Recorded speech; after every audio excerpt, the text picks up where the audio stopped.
in dhaweyd ateenadu ma qaban eryalkii gabayo ma abaarin mansooyinkii ararta sohna ay caawna Israa'iil ayaan ku aadamaya asxaabaheennii horiye eega waxa taagan ololiya dagaal bay wadeen inamadoodiyo ma ilaawi doonaan waxay ku ibtiloobeen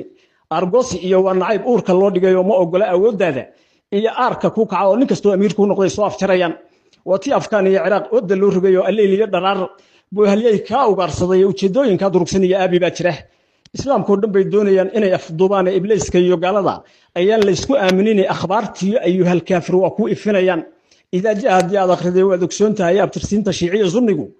waa ul yadiiro alle iyo rasuulkiisa waa wada adeeceen ehelnimo hadii aan jirin la ixtiraamayo axaadiista iyo suuradu kuma arooreen ummad yahay walaalaatihiin uba loo qoday afarta abwaankii bulshada ereyadiisii de islaamku midooba kufriga laga adkaaday afar kale amuura socdiyo aragtideedii ilaahay wuxuu ku idmaday way saqoonsaday abda yeelan maysaan haddaad amarka diidaan ninka aamusaya jihaad ayatiin ma leh abalgiisu waa jahanabiye ololka naareed ee Iiraan haddaydan u kicin waa lagu imanoo saddexdii sac aymkay wataan waa ekoon yahay ilaahay aduu kula socdaa maalintii adagoo arjigaaga waa fulin haddaad u ashtakootaan oo adigaabu aamin ducale ka aqbalayaa ataliri haddii uu qarxiya armigiyo zuugu inta laguma dhaamee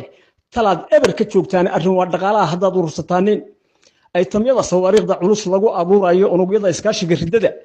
lagu aloosayo asaga hashi uu tabcaday waa irmaan tahay nuclear adoomaha gubiya aradka guudkiisa iib ku heshaya iyo si kale u ambaqaadaaba idinka samayn kara waxay la ashqaraaraan nina kuma ataageen haddii la ilaashado ee ayaan iyo labaad qaban lahayd ururadoodii indhihiina fura guusha waa la arki doonaa